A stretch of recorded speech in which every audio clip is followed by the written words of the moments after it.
will go through the market for years. That's California Assemblymember Jim Wood. His coastal district has been hit hard by large fires in recent years. This is a huge issue, and it's not going to go away anytime soon. He worries about the possibility that home and property insurers will pull out of California so that his constituents won't be able to get coverage at all. I'm Lily Jamali for Marketplace. Did you see Airbnb stock went up 112% yesterday, first day of trading? It's down 2% pre-market now. Marketplace morning report from 8 p.m. American Public Media. VyStar Credit Union is proud to be a production underwriter of First Coast Connect's Friday Roundtable. VyStar, we never forget it's your money. On the web at vystarcu.org. Baptist Health wants to thank you for doing your part to slow the spread of COVID-19 in our community by wearing a mask in public areas. You play an important role in keeping our community safe. North Florida TPO, proud sponsor of WJCT's First Coast Connect, bringing to the community innovation in transportation planning, commuter services, clean fuels, and intelligent transportation systems. More at northfloridatpo.com.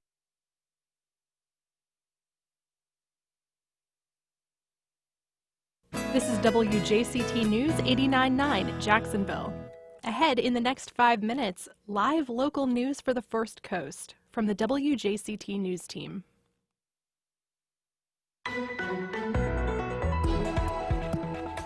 Jacksonville gets serious about resiliency. I'm Melissa Ross, and just ahead this hour on First Coast Connect, the City Council's Special Committee on Resiliency meets Friday, and they will hear a presentation on environmental justice. We'll take a closer look at what that means for Duval County, then later. I think the South's not one thing. It's a bunch of different regions that have nothing in common with each other except that 100-something years ago they fought in the Civil War against the Union. Author Ben Beard about how the South never plays itself when it comes to the movies. Plus, exciting news for the Jacksonville Jumbo Shrimp. All of that and more just ahead.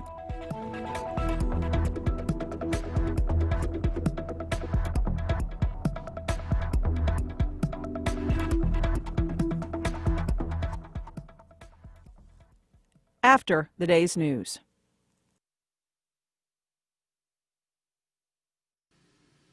Live from NPR News, I'm Corva Coleman. An advisory panel to the Food and Drug Administration is recommending emergency use authorization for a COVID-19 vaccine made by Pfizer and BioNTech. FDA Commissioner Dr. Stephen Hahn and another FDA official have said they will rapidly work toward that. Dr. Paul Offit directs the Vaccine Education Center at Children's Hospital of Philadelphia. He served on the FDA advisory panel and says a decision by the agency could come in a day or two. If we can vaccinate about 2/3 of the American population with this vaccine, I think that we can be back to normal by sort of next fall. That's what I would say. And the problem is logistics. It's a matter of making the vaccine, it's distributing it, it's making sure people get it, that they aren't sort of swayed by, what is a lot of misinformation that's around. He spoke to NPR's Morning Edition. Meanwhile, the pandemic is still worsening in the U.S. More than 224,000 new coronavirus cases were reported yesterday, according to Johns Hopkins University. NPR's Nathan Rott reports that on Thursday, Los Angeles County set new records for the virus. Health officials in Los Angeles County have confirmed nearly 13,000 new coronavirus cases, shattering the previous daily record. They also, sadly, reported the first death of a child from COVID-19 in LA County. The news comes as hospitals are filling up regionally and around other parts of the country. Less than 8% of ICU beds in all of Southern California were still available as of Thursday afternoon. In the San Joaquin Valley, less than 2%. State and local governments are implementing stay-at-home orders to try and slow the spread of COVID-19, and they're urging people to not travel this holiday season. Nathan Rott, NPR News, Los Angeles. More than 100 House Republicans have signed onto a case asking the U.S. Supreme Court to throw out the votes of millions of Americans. NPR's Amy Held reports it's another extraordinary attempt to overturn the results of the presidential election. A majority of House Republicans have signed an amicus brief in the Texas lawsuit looking to discard the results from Georgia, Michigan, Pennsylvania, and Wisconsin. The swing states' 62 electoral votes all went to President-elect Joe Biden. President Trump keeps baselessly talking about widespread voter fraud, but with lower courts consistently throwing out those claims, it is highly unlikely the high court will back them up now. The 106 GOP Congress members who signed on to the case represent around a quarter of the House, seeking to subvert the results of a Democratic election. Officials from the 4 states at stake call it a publicity stunt. Meantime, the Electoral College stands ready to meet Monday and officially elect Biden. Amy Held, NPR News. This is NPR. WJCT News 89.9 is sponsored in part by Humana, offering a variety of plans to fit your needs. Information at 904-303-2505. The time is 9:04. This is WJCT News 89.9, Jacksonville. I'm Michelle Corum. 11,333. That is the number of new coronavirus infections confirmed yesterday, pushing Florida's total above 1,094,000. The death toll is closing in on 20,000 after the addition of 135 deaths yesterday. Duval County saw nearly 500 new cases and 3 more people have died. The COVID-19 testing site at the Regency Mall was closed yesterday after issues with a power transformer on mall property, but officials announced that it is open today. It opened right now at 9 o'clock. Southwest Airlines is going to offer 2 new daily nonstop flights from Jacksonville this spring. Starting in March, travelers can fly straight from Jacksonville International Airport to Lambert International in St. Louis or to Reagan National in Washington, D.C., and both of those are afternoon flights. The temperature in Jacksonville right now is 51 degrees. It's clear. We'll be near 69 this afternoon, a sunny sky. Wind from the south around 6 miles per hour. For Saturday, low 70s in the afternoon, partly sunny. Sunday, a high near 76 degrees, partly sunny. You're listening to WJCT News 89.9. Support for NPR comes from NPR stations. Other contributors include Twilio, a customer engagement platform used by millions of developers to reinvent how businesses communicate with their users. Learn more at Twilio.com. And the Annie E. Casey Foundation.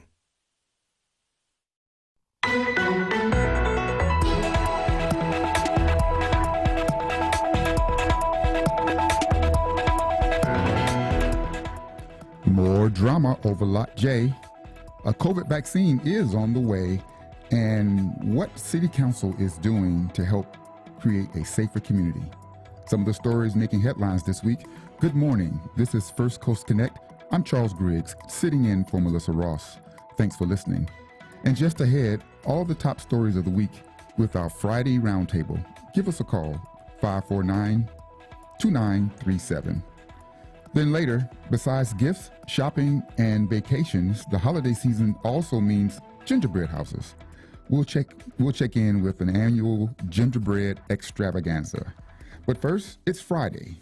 And here to discuss a busy news week, we welcome David Jones of First Coast News. Hey, Charles. Good morning. Good morning. And Emily Block of the Florida Times Union. Hi, Charles. Claire Goforth, writer. She's a writer. Good morning. Good morning. And Mike Mendenhall of the Jax Daily Record. Okay, so Mike isn't there. So that's okay. We understand we have some technical problems. But, well, the controversy surrounding the planned development of Lot J continued this week, complete with the continuous city council hearings and a protest. And a vote was planned but didn't take place. That's now going to be moved to January as questions surrounding the deal continue to linger. So let's talk about Lot J first this morning. Claire Goforth, do you believe that during this cooling off period, as they call it, that anything significant is going to take place for the taxpayers? I think there's a lot of concern among the taxpayers that we're going to be on the hook for about $250 million for this development in the midst of a pandemic. And I mean, the budgetary constraints that we're going to be seeing going forward. That has been the thrust of the pushback against it. Many people feel as though the deal is far too much of a sweetheart deal. And what City Council has done is slow the process and try to renegotiate some of the terms. My understanding is that they're currently working very hard to try to make it so that the city can feel comfortable moving forward, because most people would agree that the development is a good thing for the city. The question just is, how much should the city invest in this development? David Jones of First Coast News. It seemed like this vote last Tuesday was inevitable and that support was there to close the deal. But all of a sudden, the wind sort of changed. What happened? What were the details of why this deal got pushed back to January? So there's been, well, we should start with City Council President Tommy Hazouri, who has been one of those on council who has been pushing for the vote to go back into January. I think right now we're looking at about January 7th. That's the next time the council as a whole meets to discuss this. And I think that's when the developers, JAG's president Mark Lamping has said that they're hoping for a final vote on this. But the big concern, and Claire brought this up, this is a huge chunk of money. I mean, we're talking a lot in taxpayer subsidies. The council auditor estimated when you include interest on the loan, when you include everything, put it all together, you're looking at about $390 million in city investment in this over the course of the project. So, I mean, it's unprecedented, the size of it, and I think that there's just really been a consensus among city council, even among those who have been verbal supporters of the project, that there needs to be more time for the council to review this. Again, we are in the midst of a pandemic. This is a tight time for a lot of families, so the council, every council member wants to be able to go back to their constituents and to say, you know, hey, if I voted to approve this deal, I did it knowing that there are taxpayer protections in place. So council's actually meeting again right now to discuss some of what's been going on. The council auditor's office has met again with the development team to try and narrow down the number of disagreements on provisions. So I think that they've narrowed that down quite a bit, and now what you're looking at is more so discussion about some nuances and different clawback provisions that the council auditor's office is trying to get here. But the big terms of the deal, like the breadbox loan and the numbers, those haven't really changed. So I believe we have Mike Mendenhall joining us now. Mike, can you talk to us a little bit about what do you think the repercussions are for the developers if they move back to January? Yeah, good morning, Charles. Well, as far as the developers are concerned, I mean, they're wanting to start on the project immediately. I mean, that as far they have environmental mitigation to do, which by the council auditor's estimate is going to take about 3 years. So the earlier that they can get started on that, the quicker that they can get to vertical construction. So there is that element. However, I mean, a three week delay probably really isn't going to matter a lot in the grand scheme of things. Now, the Jaguars attorney has said that, you know, has cited things like possible changes in construction material costs, as well as possible like tax changes at the federal level, because we do know that this Lot J is actually in a federal opportunity zone, which they could take advantage of federal tax incentives. But I mean, 3 weeks is likely not going to be enough time for anything that a future Biden administration could do to change any type of tax law. So really, I mean, the impact to the developers and to the development for 3 weeks would be minimal. So, Emily Block from the Florida Times, do you think pressure from the public had anything to do with the actual meeting being moved back and then having a vote taken later in January?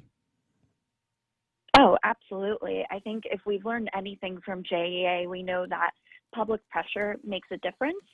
We know that city council members are trying to listen, whether they want to or not sometimes, to the public and what their constituents are saying, especially when it comes to protests, constant pressure. We've seen that have an impact, so they don't want that to happen again. They don't want it to be a repeat of JEA, and, President has already said that. So I think they're very much listening, trying to make sure that this is as transparent a process as possible, so this isn't history repeating itself. And I'm sure that had to do with some of the pushback and the deadlines being pushed back. Yeah, it was interesting, the very carefully worded statement that Council President Tommy Hazouri put out last weekend specifically mentioned the handling of JEA as really sort of a tool to bring more attention to his efforts to slow things down. And it seemed to have worked. David Jones, what do you think the impact of City Council President Tommy Hazouri's actions will be on his council presidency going forward? Because there was a lot of discussion, rumors and such about how this may impact his leadership going forward as council president. Well, look, I think that this is probably one of the biggest things, if not the biggest thing, that he's going to have during his term as a council president. I think that, if you've been watching this, if you've been following this through the process, you've seen these meetings have been very contentious, and there has been a faction in the council that has been challenging Hazouri's leadership. And Aaron Bowman, for example, Councilman Aaron Bowman, has been one to say, I don't think that you're fit for the presidency at one point. So this has been, again, just a really heated time in council, but Hazouri has held his own. He's gotten respect from those on the dais who disagree with him, who have said, we need to slow things down and we need to do our due diligence as council members for our constituents that we represent. So yeah, you've seen Hazouri has not been one to shy away from criticizing the administration in this deal, on record going and saying that he thinks that the transparency hasn't been there, going on and saying that he feels that this deal wasn't put together the way that it should have been and that it didn't go through the proper channels. So he's put a lot of blame on the administration, hasn't really put as much blame on the development team here. But yeah, I think that this will be a hallmark of his time as city council president. Mike Mendenhall, there's been some discussion about the impact of surrounding neighborhoods. You have downtown that's immediately adjacent to Lot J, which is really sort of almost the impetus of this development. The developers and the Jaguars say they believe this will spur growth downtown. But then you have also other areas of the community, such as the East Side, which is just across the highway. Is there any conversation about how this project will impact these other communities? And has there been anyone talking about how these types of deals have fared in other communities, especially with Cordish? Yeah, that has become a bit of a talking point recently with the East Side neighborhood. They really do want to see some economic development from this project. They want to see dollars going in. I know Zed Smith, who is the COO of Cordish, he mentioned at a recent public meeting that he was planning on going into with some East Side community leaders, touring the community. But when you look at Lot J, its real focus is to bring people into downtown, and a lot of it. Any type of economic development that happens in the East Side neighborhood, it'd be a trickle down effect. So there's going to need to be a direct, very direct effort on the part of both the Jaguars and Cordish to make this Lot J project have any economic impact on those surrounding areas. And as far as Cordish developments in other cities, we do see in Kansas City, St. Louis, and Arlington that Cordish likes to expand their developments. They start with a few city blocks and then they expand. In Kansas City, there's been a mixed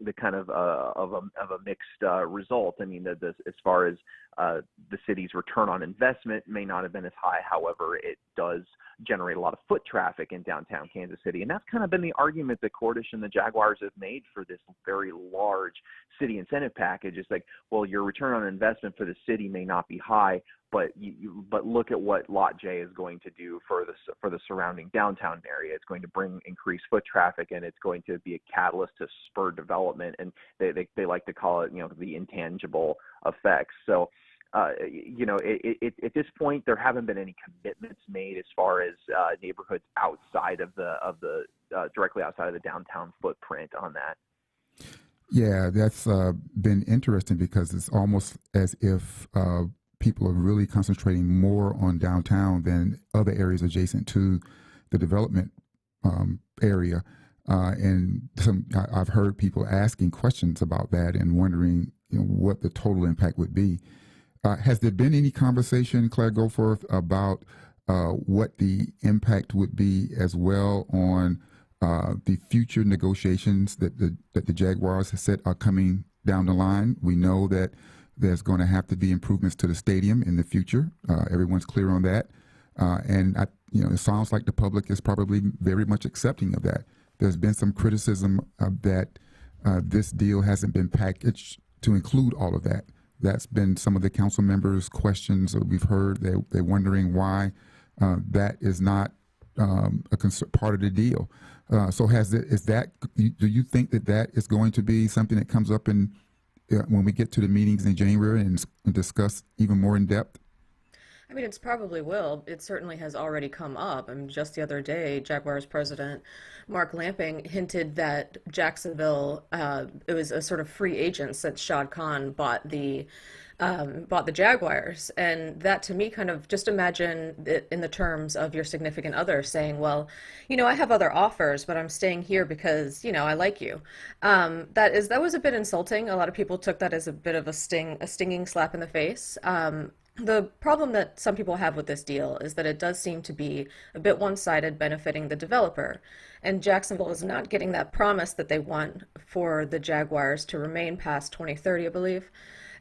So, on the other hand, if Shad Khan and Cordish Companies built this huge development at the stadium, it certainly does incentivize them to keep the Jaguars in Jacksonville, because who's going to go to this big entertainment district if there's not an anchor there like an NFL football team? I do think that there's certainly an argument to be made that does indicate the Shad Khan's dedication to Jacksonville. But at the same time, people have some very realistic concerns with this development. And what we're seeing, as the other panelists have alluded to, and you have as well, is a replay sort of the JEA debacle. And full disclosure, my husband works for JEA.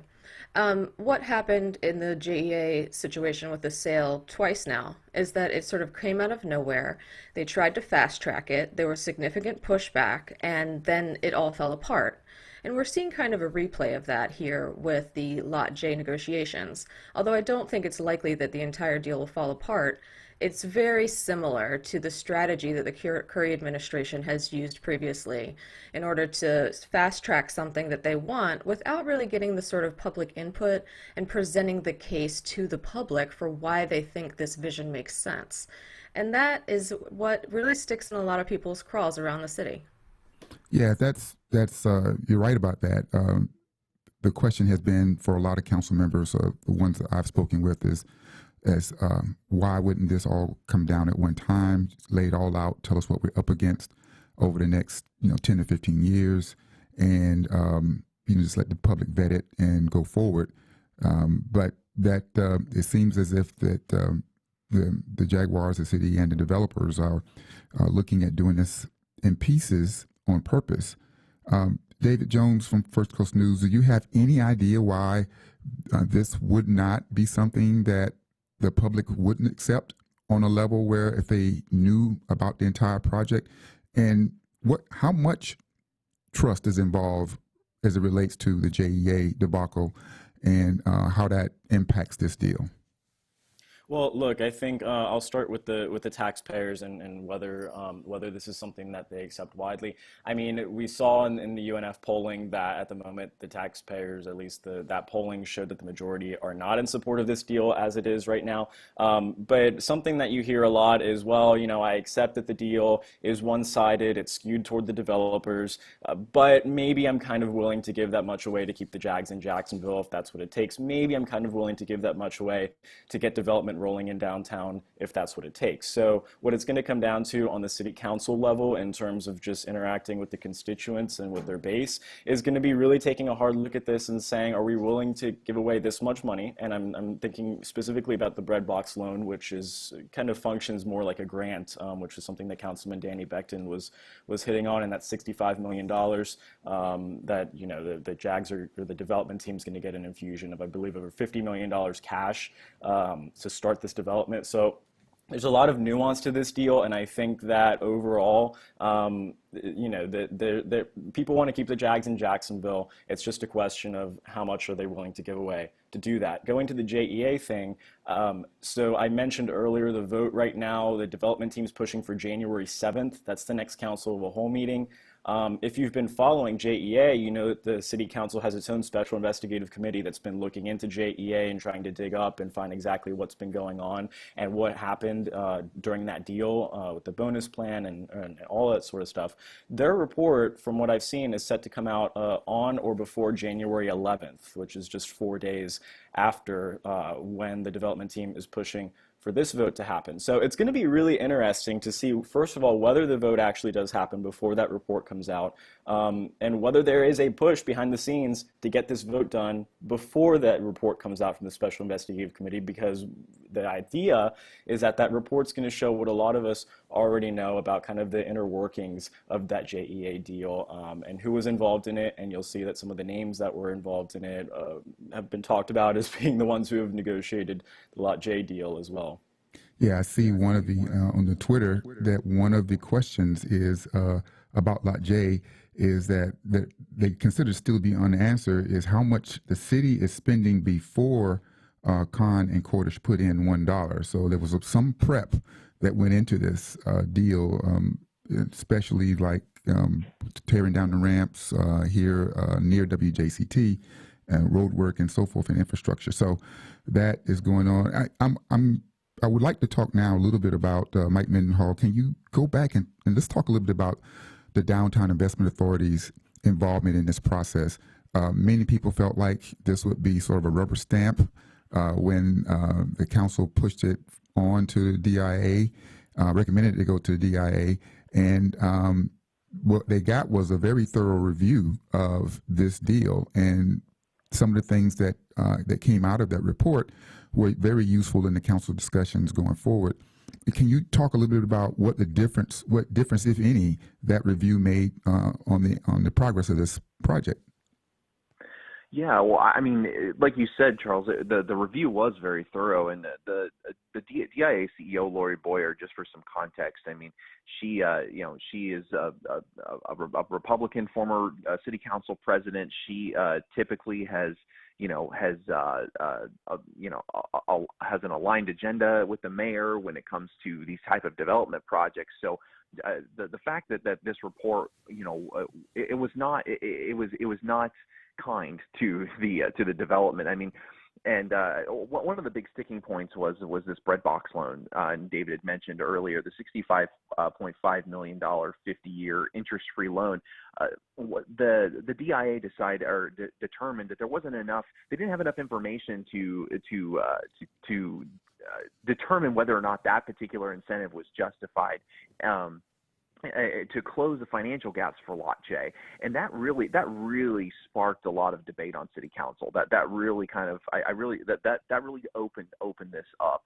And they also, when they looked at the return on investment calculation as well, they found actually a lower return on investment calculation than the council auditor. It was 40 cents for every dollar that the city puts in, and they would receive 40 cents back. So, those two components in itself really caught a lot of the city council's attention, and I think that's what's one of the reasons that you're seeing so much caution on behalf of the city council members. And Councilmember Randy Dufour, one of the provisions that she wants to add is about $150 million clawback scenario. So if the Jaguars and Cordish do not complete the development, then the city would be able to bring back or claw back a lot of those incentives, a lot of that direct cash that they're putting in, and I think that the DIA report actually was a direct result of her proposal. Yeah, that's it. The council members have been very involved in this, and that DIA report was very useful in the discussions, and also helping to help ask more questions, because what we found out was that some of the questions that were brought back from the Jaguars and the developers from the council auditor's office weren't complete, which was one of the reasons why they agreed to hold off until next year. And Charles, one of the things too on the DIA report that I should note is that when this deal went before that board, they actually did get a few additional concessions out of the Jaguars. The Jaguars have now agreed to pay property taxes on the office space there, as well as they're going to be paying a hotel surcharge, and then a city council member actually proposed upping that from 1% that the DIA and the council auditor wanted to 1.5%. So they did get a few concessions out of the developer as well. That'll bring a little bit more money into the city over the life of the project. It's not granted. It's not as robust as the full incentive deal itself, but it was something. Mm-hmm. Emily Block from the Florida Times Union, you think council members and developers are going to be spending their holidays trying to figure out a way to land this plane early January, especially on the heels of, as David mentioned, the report coming out around JEA? Oh, I don't want to comment on that, Charles. No, I think they know. I think they know that would result in an explosion as far as their constituents go. If we're already seeing Christmas tree protests, I think they know that would blow up in their face if they try to expedite something untidily. Yeah. That's sure. It'll be rough holidays for everyone if this were to continue throughout. Yeah, definitely. So, also shifting gears, also making headlines this week. Yesterday, the Florida Department of Health reported the largest single-day increase in COVID-19 cases since July. This as Governor DeSantis shared more details about the state's plan to roll out the vaccine. You may have heard earlier about the numbers, but here in Duval County, we still sit at almost 48,000 positive cases with about 664 deaths. Claire, let's talk a little bit about how this is, what the community needs to do now in order to see this thing turn around, because what we've got is a switching administration with different philosophies. Yet here in Florida, we seem to be not as aggressive. We may be here locally in Jacksonville with the mask mandate, but in the state as a total, we still seem to be riding the fence on what needs to be done to mitigate the spread of COVID. Yes, I mean, we all know what needs to be done. They've been telling us for months and months and months. You mean social distance, wear masks, limit the number of people in any gathering. What we're seeing now is a lot of pandemic fatigue, and I think we can all identify with that. We're tired of staying home. We're tired of social distancing. We're tired of not traveling. But the pandemic doesn't care. The pandemic is still here. And it's been very interesting to see the sort of dichotomy between our Republican mayor and our Republican governor. While Lenny Curry, to his credit, very early on had a mask mandate, which he has continued, DeSantis has taken the opposite tact and tried to make it more difficult for municipalities to enforce such regulations. And there's this sort of like these dissonant messages coming from DeSantis and Mayor Curry and certainly other leaders around the state. DeSantis just seems to want to continue on business as usual. And meanwhile, Floridians are getting sick and dying, and we do not know, even people who recover from this disease, we do not know how they will be impacted throughout the rest of their lives potentially. And now, and particularly now that we know there's a vaccine coming, it just feels like such a waste if we all just stop doing anything to slow the spread and, party through the holidays and gather in large groups and don't wear masks, because the end of this is in sight. I mean, the reality is in a few months from now, we could have 70% of the population vaccinated, which is what experts say is really the minimum for what they call herd immunity. And how many people have to die between now and then? I mean, it's up to each one of us to make our own decisions to try to protect our fellow man with this pandemic. I mean, it has been a long slog, but the end is in sight. Yeah, the number to call is 549-2937 if you like to get in on the conversation. David Jones, at First Coast News, you all have done several stories about the vaccine. Help is on the way, as they say. What are you hearing from the public? We know that there's some trust issues related to the vaccine. Are people really anticipating this? Are they waiting for their neighbor to get the vaccine so they can be safe?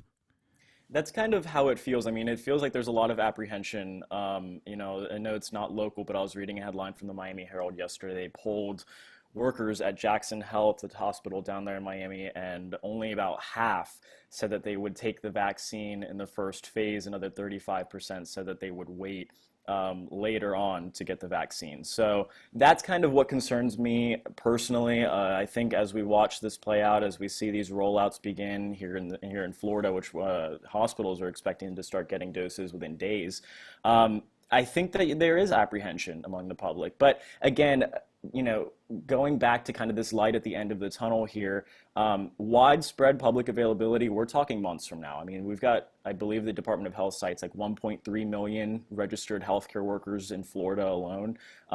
So they're going to be getting offered the vaccine first. People living in long-term care facilities are going to be getting offered the vaccine first. So there's a lot of logistics, a lot of coordinating that goes into distributing this thing. But someone like myself who's young and healthy, I'm not going to be able to get the vaccine probably into the late spring, possibly even into the summer is what I've heard from infectious disease specialists. So there's still a long wait here. And again, just going back to what Claire mentioned, I mean, as we're waiting for this to become publicly available, for the day that you can maybe just go into CVS and get this vaccine, what we've heard from experts again and again and again, and unfortunately something that not everyone is choosing to do, is to wear a mask and to social distance. And again, Charles, you mentioned it, but those mask mandates, they help, but here in Florida, they don't really have any teeth. So yeah, the people have to remember that this is like a three-pronged approach to public health, and to take care of the community, you have to look out for their neighbors, and this seems to be a challenge to getting that done.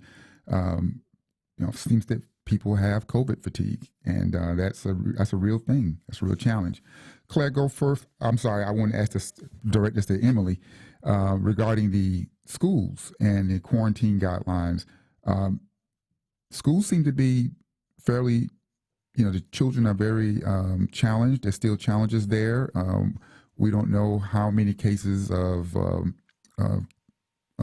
COVID are going around, because they're maybe slowly having an uptick in some areas and not other parts of the state. But how are we faring here in Duval County, and what are the new quarantine guidelines? It's a double-edged sword, Charles. So as we know, and USA Today, we did, along with the Times Union, we did a pretty expansive report on this. We know that students going back to schools didn't cause this giant spike school by school. If anything, it's really indicated by how that community is reacting.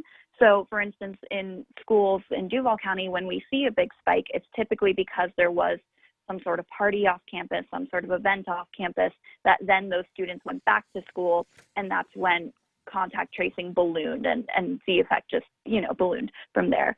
So as far as like a crazy outbreak situation, thank goodness we have not seen that, but it really depends on the community. And then as far as new guidelines, this is not just school-wide, it's CDC guidelines statewide and actually, nationwide, that if a person is exposed and they are asymptomatic, so they do not have symptoms, their quarantine is now 10 days instead of 14 days.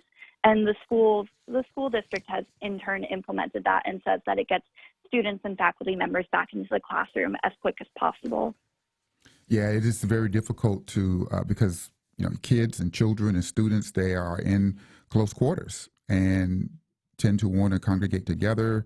Masks help, but it's very difficult for them to social distance in those areas. Fortunately, students are mainly asymptomatic, and if they get sick, they don't feel like they're going to spread the disease. But what happens is they take it home to their parents or grandparents, and then that's one of the ways we see the spread.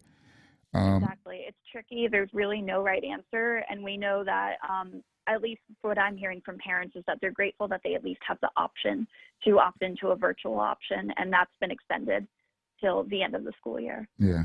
Mike Mendenhall, how has the business community been adjusting to the news of the vaccine coming, and are they more inclined to encourage their I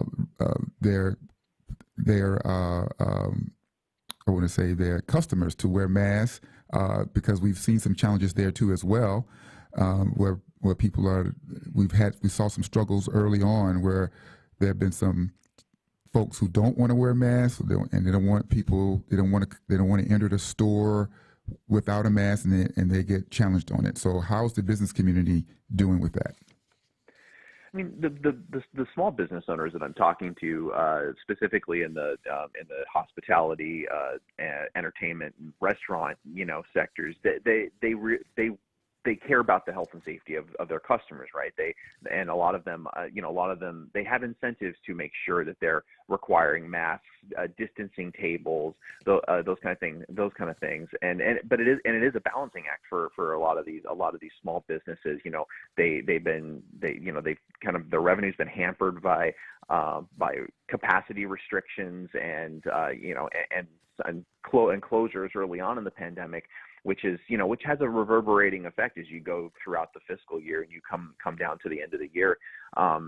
So there is fatigue in some of these small businesses. They really do want to start bringing those customers back in, but they have an incentive to make sure that their customers and employees are safe, because in the long run, it creates customer loyalty, knowing that that you took care of these people, and now they're going to want to patronize you once the vaccine is administered. And when you talk to small business owners, they can't tell you enough how let's get this vaccine going, let's get this vaccine here. It's interesting though. I mean, there has been there has been at the state level as far as a push to kind of shield some of these small businesses from lawsuits from both employees and customers for health and safety with COVID-19, contracting COVID-19. The state's CFO, Jimmy Patronis, was actually in Jacksonville yesterday, kind of pushing for legislation in the upcoming legislative session to shield, protect some of these business owners from getting sued. So, but again, all industries have incentive to make sure that this vaccine gets to the market as quickly as possible. I saw a headline yesterday on CNN where the airline industry is going to be helping ship the vaccine all around the world. And what industry has any more incentive than the airline industry to make sure that that we achieve that 70% herd immunity, like Claire was referring to. So there is definitely definitely a lot of want for this vaccine to get to the market quickly. Yeah, with certainly more to discuss around the vaccine, because we have it's going to be a huge challenge for distribution. There are diverse vaccines out there. I think we're up to 3 now, and getting the ones that are going to be most effective into the community is going to be a huge challenge. So let's shift gears again. Also making headlines this week, the Jacksonville City Council will begin holding Safer Together workshops in January, with the goal of encouraging residents to voice their ideas on how to go about creating a safer community. This, as violence continues to be an issue despite the pandemic. David Jones, is another committee or a work group going to make an impact on violence in Jacksonville? Well, council members are certainly hoping so. Lot J has been taking a lot of the headlines recently, but we can't underscore the fact that this has been a record year for gun violence in the city. An ongoing issue for a long time, much longer than Lot J has been discussed for. So, it's a very real issue. I think that from what I've heard from some council members, that the hope with Safer Together is to really try and take this holistic approach to gun violence that so many have been advocating for. It's not just putting more money into law enforcement. It's not just doing one thing or the other. It's tackling a lot of different issues, from schools, from infrastructure, from economic opportunities. I think that that's kind of the goal here with the Safer Together plan, or kind of initiative that is going on in City Council. I mean, again, is another committee or another initiative in council going to work? Hard to say, but definitely a step in the right direction. Clay Goforth, what's the difference between the Safer Together Committee and the Social Justice Subcommittee that the City Council has already stood up? I mean, that remains to be seen. Jacksonville is a city that loves to have committees and sharettes and all these things where people get together, we talk about the same issues, we hear the same opinions, and then we all go back to business as usual. There has been a lot of pressure on the city to alter its approach to criminal justice. And certainly, as David mentioned, the record number of homicides this year indicates that its current approach is not working. There have been some admirable programs, and we're still waiting to see how things like Cure Violence work long term. It has been successful in other cities, and we'd like to see that here. But, you know, in a city that spends about 40% of its budget on its police force, and yet has this serious issue with homicides, I mean, you start to ask yourself whether or not this is working. And, you know, we know what the citizens want because they've been telling us for years. They want a citizens review board.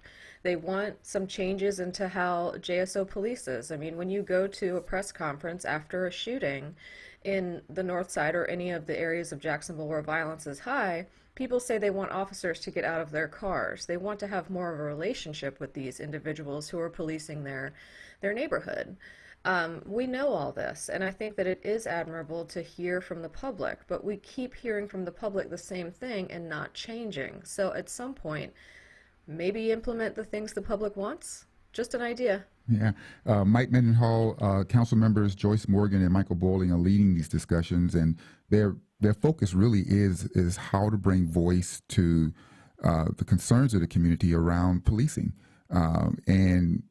So do you think that people will have confidence in this approach, given the fact that we don't have a police review board, a citizens review board, that real policy change can be initiated through? I mean, as Claire mentioned, we have a lot of committees in Jacksonville, and whether or not this committee is going to draw the attention necessary to actually make real change, it is yet to be seen. And when there's 19 city council members, and for any real like comprehensive change, whether it be to how we fund our social programs, how we fund our police department, how what kind of training we give our officers. You're gonna have to get support, a broad-based support on city council. And I think that I think it's a good faith effort to listen to people, but as far as real action goes, I think that you're going to see a lot of skepticism amongst the public that that another committee is really gonna change anything. A lot of folks will probably look at this as talk as opposed to just action. Okay, and last but not least, our last topic of the day: could the Duval County's Public Schools headquarters be moving from its current riverfront location? Emily Block, give us the story on what may be going on. We've heard discussions about this over the years. DCPS actually sits on prime real estate, and we've had this conversation, but never any movement. Where are we now? Sure. So last week, the Duval County School Board voted to consider selling the riverfront property, and that's the first time on paper formally that they've decided to move forward with this process. Like you said, it's something that they've informally discussed over the years, especially as that property has gained value just because of where it's located and the town is developing. But now it's officially on paper that they're going to consider it and do audits and kind of look at where to go next. As you know, that it's a coveted piece of land. The building is owned by the school district. It's totally paid off at this point, so they could actually stand to make some money off of it. David Jones from First Coast News, what are you hearing about this? Is it a real possibility that this may actually happen this time? I think it is a real possibility. I'm personally, our station is like 5 minutes from there, so my hope is that they don't sell it because it makes it very convenient for me to get over to the school board meetings on time. But yeah, I think it is a real possibility. I will say though, we keep talking about downtown and development. As a 20-something-year-old living in Jacksonville, the thought of another possibly vacant lot or empty building on the riverfront is kind of disheartening. But hey, lots of renderings. Maybe one of them will come true one day. Definitely. You all do such a great job, and I want to thank everyone for joining me on the roundtable this morning. David Jones of First Coast News, Emily Block from the Florida Times-Union, writer Claire Goforth, and Mike Mendenhall of the Jax Daily Record. Thank you for being here this morning. Thank you, Charles. Thanks, Charles. Thank you. Thanks, Charles. All right. In a moment, how you can support local historic preservation and enjoy some amazing gingerbread houses. We'll check in on the Jax Historical Society and their gingerbread extravaganza. That's next. We'll be right back.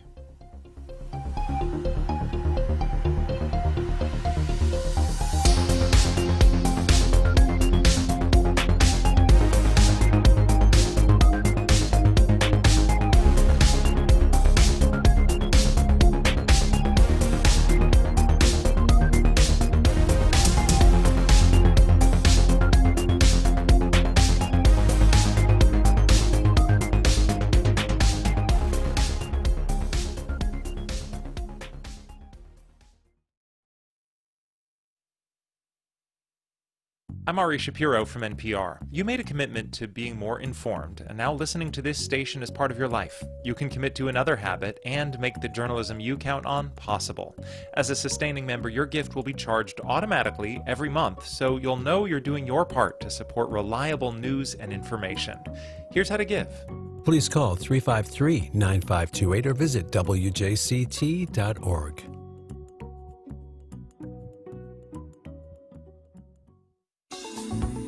It's the biggest stories affecting the Sunshine State. Hi, I'm Melissa Ross. And I'm Tom Hudson. Join us Friday for the Florida Roundup. Each week at noon, we interview newsmakers and people from across the state discussing the stories and issues that affect your life. What's driving the conversation in Florida? Join the conversation on the Florida Roundup. Every Friday at noon on WJCT News 89.9.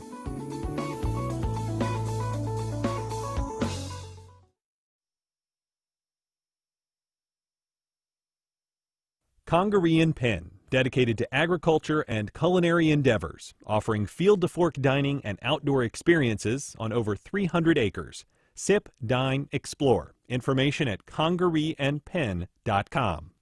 Wayne Hogan of the Tara Hogan Law Firm. I'm Wayne Hogan. Holiday shopping at thrift stores and yard sales can save money, but some secondhand items for kids may have been recalled for defects. Our website has links to help avoid dangerous toys. More at tarahogan.com.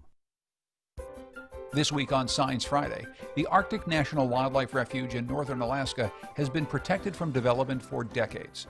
Now the Trump administration is rushing to sell drilling rights to oil companies just before a new presidential administration comes in.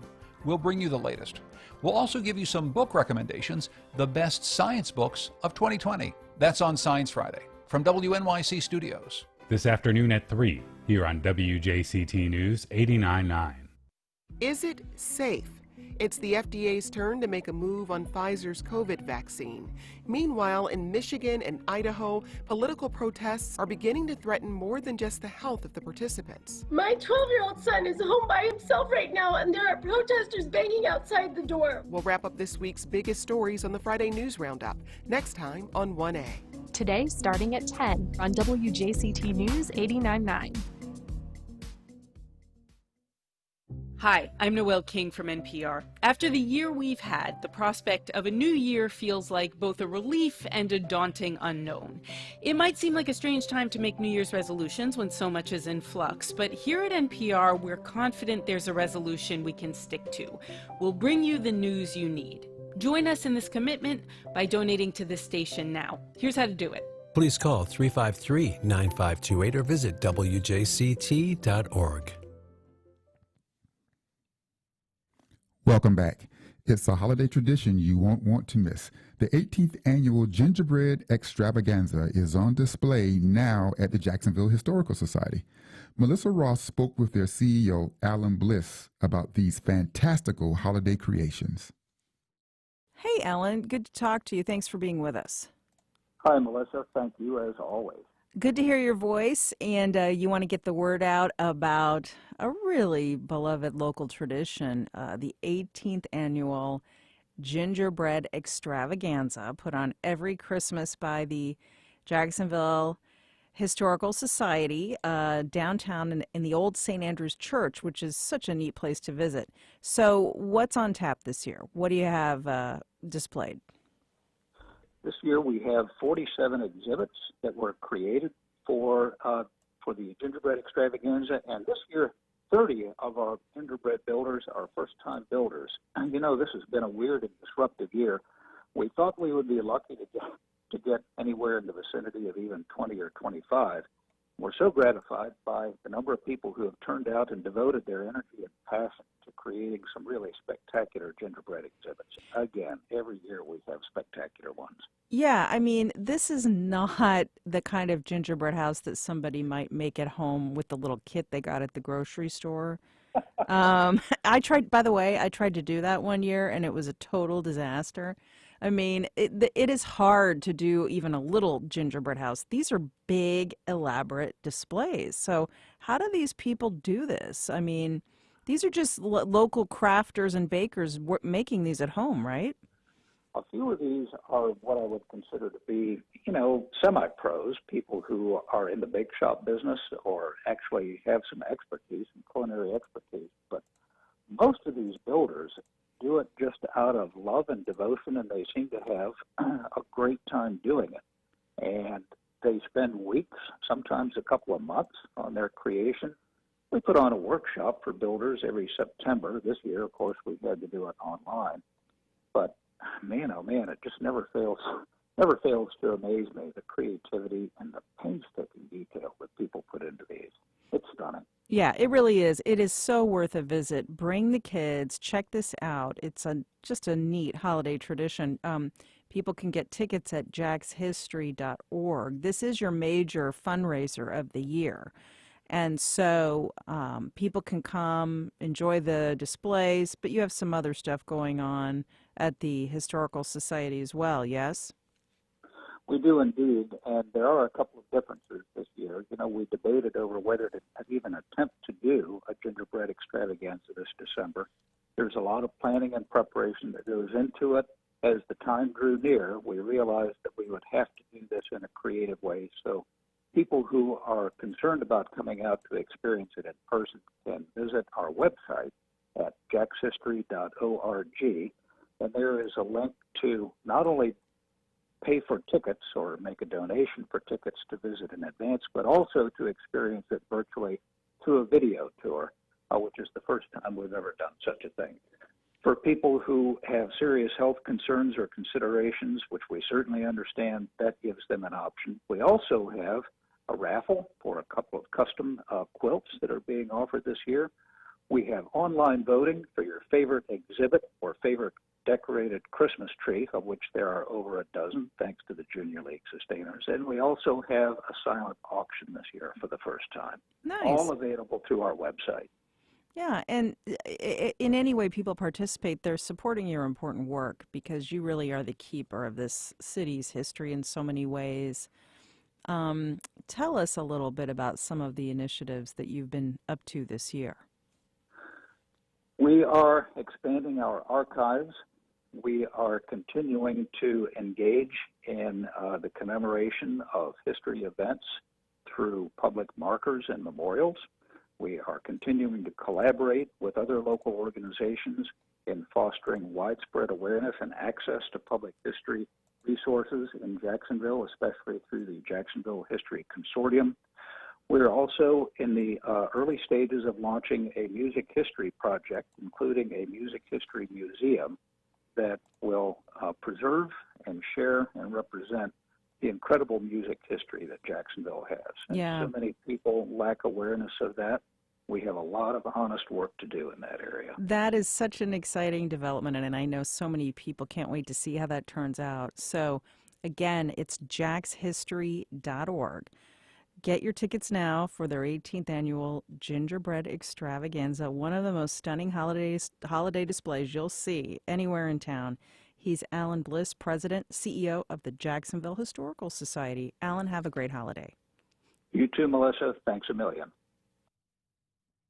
And that's our program today. Thanks to everyone for allowing us to be a part of your Friday morning. Our producer is Heather Schatz. Josh Torres is our director. Thank you, Josh. Our news director is Jessica Palumbo, and Bill Bortsfield is our digital editor. Have questions or comments about First Coast Connect? Send an email to firstcoastconnect@wjct.org. I'm Charles Griggs, and you're listening to First Coast Connect on WJCT News 89.9 Jacksonville.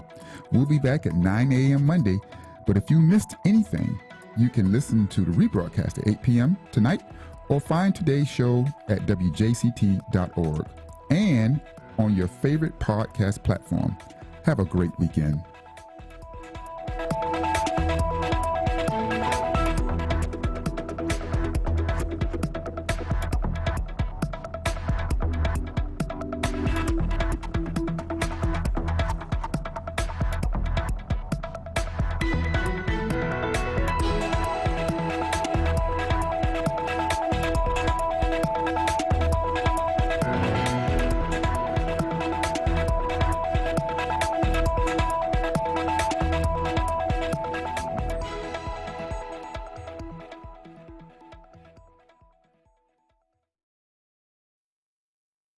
Support for First Coast Connect is provided by Baptist Health and the North Florida TPO.